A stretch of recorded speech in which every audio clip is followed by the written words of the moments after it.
Yeah. I was like afraid of people who didn't identify as trans or non-binary for the most part.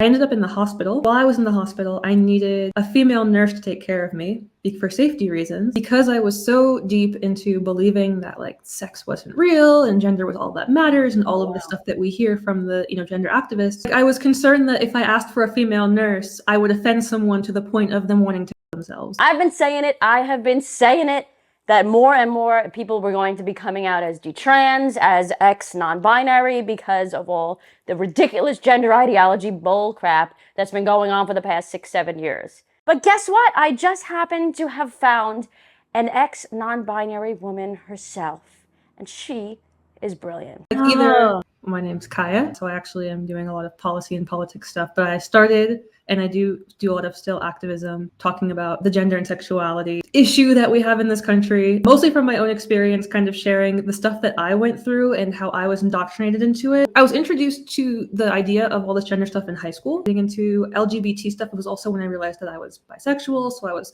trying to figure that out. But really when I got to college was when things got crazy. I started meeting people who were identified as non-binary, and I had people telling me that they thought that I was non-binary. You're a tomboy and you're bisexual and you have these like masculine qualities. These are the reasons why I identify as non-binary, is because of this, this, and this. You remind me of me, so then you must be non-binary too. Projection of them of, I'm only validated if you also identify as it, so you have to. TikTok wasn't big at the time, and most of it really was in person. The professors at my school especially, who kind of went around and had us all doing, the pronoun introductions and saying everything is valid. Here's a wall of all of the 50 million rainbow flags that you must all memorize. Somewhere in my line of thinking, something went wrong. It wasn't until 2020 that I actually finally came out of it, because COVID happened and I got pulled out of that group. All the colleges shut down. I actually have to thank you, because I kind of finally came out of it and was solidly comfortable with being done with it after I started watching some of your videos and Blair White, Buck Angel, and all of you guys. And I was like, here are LGBT people saying the same things that I've been thinking. So when I was in college, I was at one point training to be a teacher. I was working in a middle school. Wall of genders that we had in my college, they had in the middle school that I was teaching at in 2018. Yeah, it started outside of school, then it was like really, really expensive universities, then it was all colleges, then it was high schools, now it's middle schools.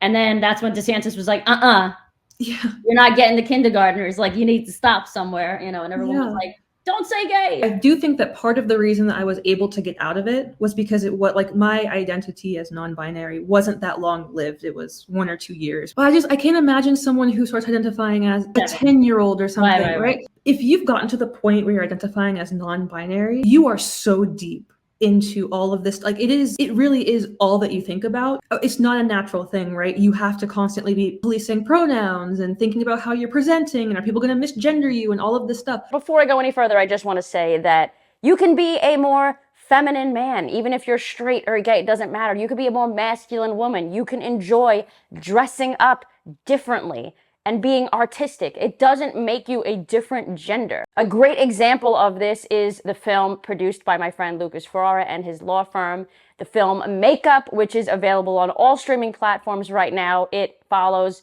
two friends that live in London that almost have nothing in common, but bond over something very, very, very risque. Take a look.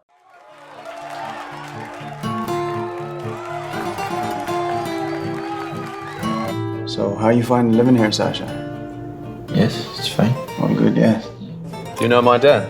Sorry, I didn't mean to make you sad. You just moved in with me. Just leave whenever you want, mate. I've got this character that lives inside of me, and she just wants to entertain.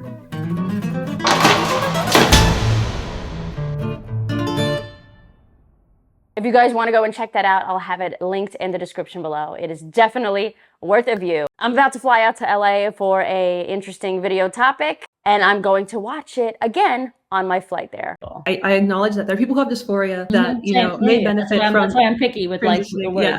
Yeah. But the idea that, that woman is just this feeling in the void, and you can feel it one day and not feel it another, or you can identify as a tree or a lamp or a zerzim. Like, no, the amount of times I was called transphobic and homophobic and all that stuff. I also was like a crazy racist person at the time too.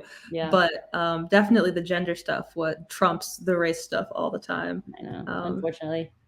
I mean, none of it should trump anything. It all should just be like, we're all here and we just like who we like, and then that's it. How many of your friends were also identifying as non-binary at the time? Almost all of them. Why do you think you followed that peer pressure trend? There were people that I cared about who identified as non-binary, and be friends with them and validate them. And I think that the biggest thing for me was actually my professors and the adults. These are professionals, you know, who are supposed to know everything. And especially when I was 18, I was like, oh, they know everything. So I think that if it was my professors telling me this was bullshit and the kids around me saying it was real, I might have been like, well, everyone who was around me at the time, all of the students, grad students, it was just like, okay, this isn't like a small niche thing. This is everybody who isn't religious or conservative who believes in this. Right. And I'm not religious or conservative, so I guess they're right.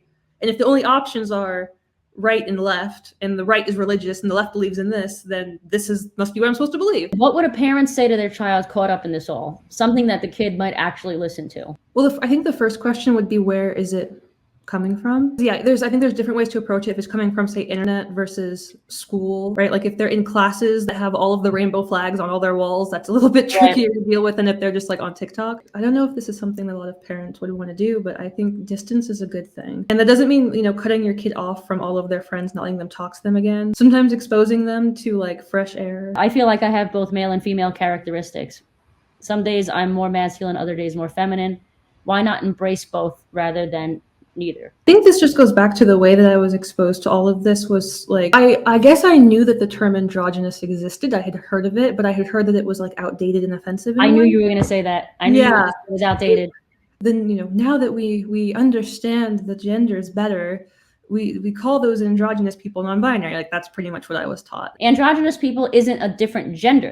That's the issue though. Like even the feminine masculine thing, right? If you're feminine and you're a woman, then you're just a cis woman. Feminine and you're a man, then you're supposed to be trans feminine. Like there's no such thing as a feminine man anymore. Right, and that's a big issue. Because it's borderline homophobic because most gay men are more feminine. Like it's just how it is. So for that question of like, you know, why didn't you just call yourself a tomboy or androgynous, or even like if you're a masculine woman or a feminine man, like the reason why is because those ideas don't exist within this ideology. Once you're introduced into these ideologies, the idea of a feminine man, that doesn't exist. I'm feminine, I wear dresses. Do you think that they would say that I was kind of non-binary? Like if I wasn't a YouTuber and they didn't hate me and all these things because I'm not like 100% feminine? They probably would say that you're cis passing. They would say it probably would be more of an up to you thing. Like if you feel more like a woman, you can identify as a woman. But if you feel more non-binary, you probably could be non-binary. I mean, if you felt like a trans man, they would also say that's okay. But non-binary person who hasn't embraced their non-binariness. Who hasn't fully embraced their... Somebody said, did you actually believe that you had gender dysphoria? I wouldn't say that I ever thought I really had dysphoria, but I definitely thought that I had euphoria. I knew you were going to say that. Yeah. When I came out of it, like when I first started to kind of, I guess, identify as a woman or address the fact that I was a woman, I didn't change the way that I dressed very much at all. Because that's not what makes you a woman. Yeah, it's not what makes you a woman at all. I felt more comfortable when I was wearing like super compression-y sports bras. And when I like wore other bras where you could like tell that I had like boobs, that would make me feel uncomfortable. So I did own a binder at one point. I say I'm ex-non-binary. I don't know if I'm considered a sister, but I did consider and like really consider top surgery at one point. If this is who I am now and this is what makes me happy, then I should go through with this. And I'm happy that I didn't do that because it wasn't necessarily like having like boobs gave me tons of distress. I don't even know if it's either of those categories. I think people just sometimes have discomfort with their own bodies. Yeah. That you're trans or whatever. Technically, I feel uncomfortable having small chest. And I've thought about getting a boob job. Does that mean I'm non-binary? Like you can make that comparative statement. You can. Yeah.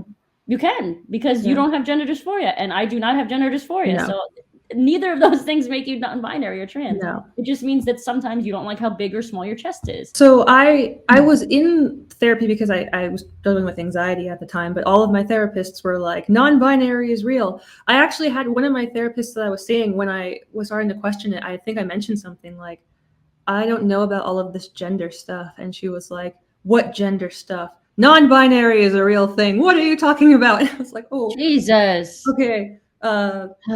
Well, I'm not going to talk to you about this anymore. Yeah, I was surrounded by, because I was in data science, I was surrounded by so many STEM people in college, and a lot of the people that I knew were were biology or bioengineering or That's a really interesting point. Yeah. and a lot of them believed in a lot of this stuff for a lot of the same reasons that I did, because they had professors and stuff that were telling them that this was true.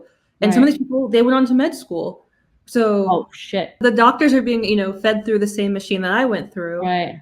For me, it's not surprising, especially when it's at all of the top universities, right? The Harvards, the Stanfords, the Yales. When the gender identity politics thing isn't popular anymore, what do you think will be the next thing people jump on? Somebody said, I hope it's not transracial or identifying as different ages, ...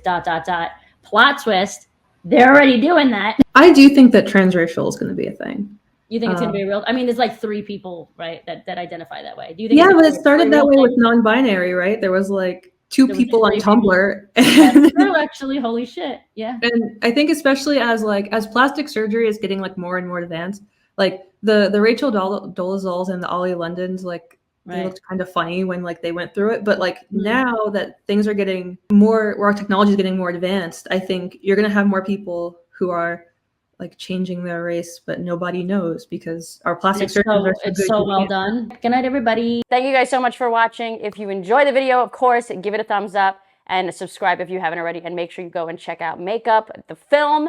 I will see you guys back here on Sunday with a brand new video. Until then, keep calling out the bullshit. Bye.